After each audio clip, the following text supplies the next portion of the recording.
All right, today we are going to tackle some of the biggest health myths you probably believe. We're going to go straight to the source material to uncover some really surprising truths behind the health advice we get every single day. Let's dive in. We all try to do the right thing, right?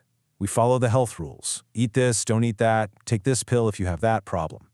But what if some of those rules, the ones we think are helping us, are actually leading us down a pretty dangerous path? So, let's kick things off with a big one, the diet soda deception. We're constantly told it's a free pass, a harmless way to cut calories. But is 0 calorie really what it seems? Yeah, you've seen these everywhere. You're trying to be healthy, so you grab a diet soda or one of these little packets. The thinking is pretty simple, right? No sugar, no calories. What's the problem? People use these non-caloric artificial sweeteners, or NAS for short, thinking they're outsmarting weight gain and blood sugar spikes. But the science, well, the science tells a very, very different story. Well, here's where it gets crazy. This is the core finding from the research. Turns out these sweeteners don't just pass through you. They can actually mess with your gut bacteria and increase your risk of glucose intolerance. And we're not talking about mice here. This has been shown in humans too. So you might be asking, what even is glucose intolerance? Think of it like this. It's basically a pre-diabetic state. Your body just gets really bad at clearing sugar from your blood. It's a huge red flag on the road to developing type 2 diabetes. Okay, so let's connect the dots. Here's how it backfires. You consume these sweeteners and they throw your gut bacteria completely out of whack. That disruption messes up how your body handles actual sugar. So the very thing you're using to try and avoid sugar problems could actually be making them worse. It's kind of wild when you think about it.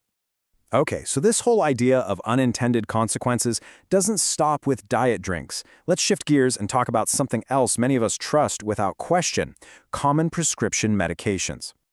Statins. Millions upon millions of people take them every single day to lower their bad cholesterol. It's just standard practice. But what else are they doing? Okay, check this out. For the past 15 years, study after study has been linking statins to, well, diabetes. Back in 2010, one analysis found a 9% higher risk.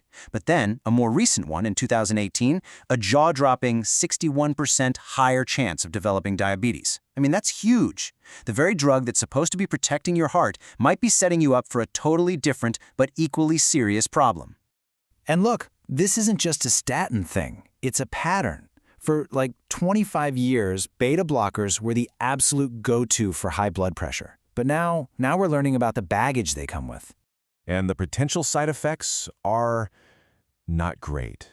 We're talking about things like depression, constant fatigue, cognitive decline, even erectile dysfunction.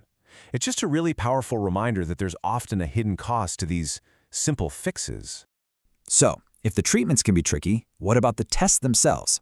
This leads us to another massive myth: the idea that your standard cholesterol number is the be-all and end-all. Okay, lean in for this one, because this is probably one of the most crucial things to understand about heart health. You can have two different people with the exact same LDL cholesterol number on their lab report. Let's say it's 100, but one of them could be at a way, way higher risk for a heart attack than the other. How is that possible? Well, it's not just about the total amount of cholesterol. It's about the type of cholesterol particles and, most importantly, how many of them there are. Here's a great way to think about it. Imagine big, fluffy LDL particles are like beach balls. They kind of bounce off your artery walls, no big deal. But the small, dense ones, they're like tiny BB pellets that can get stuck in the walls and cause real damage. So while the size is important, it's the total number of these particles, the particle count, that's the real predictor of your risk.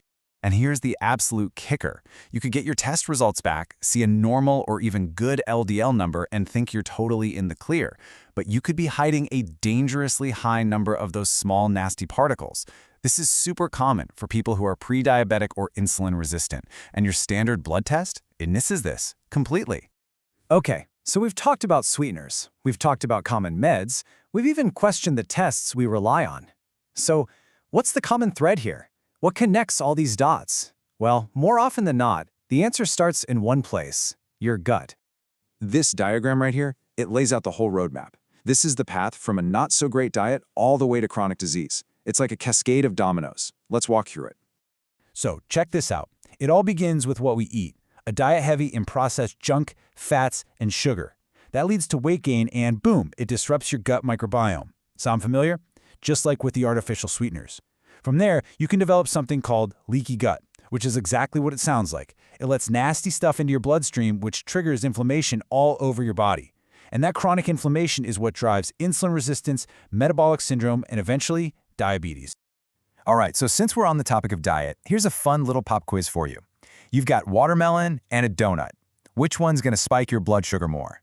The answer is probably not what you think. Okay, so if you just look at something called the glycemic index, or GI, they look almost identical. Both are super high, but that's where you're getting fooled. We need to look at the glycemic load, or GL. This metric is way smarter because it also considers how many carbs are in a normal serving. And when you look at that, the watermelon has a super low GL of 8. The donut, it's more than double that at 17. So what's the lesson here? Context is everything. How much you eat of something totally changes the game.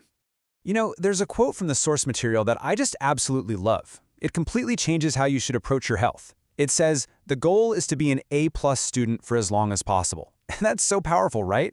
Because most of us are just trying not to get a failing grade. We're just trying to avoid a bad diagnosis. But why aim for a C-? Why not aim to be that A+ student, to actually optimize everything and feel amazing, instead of just waiting around for the check engine light to turn on? And that really brings us to the final, most important question. It's time to start looking past the headlines, the easy myths, the simple numbers on a lab report. What is your body actually trying to tell you? The real question is, are you listening?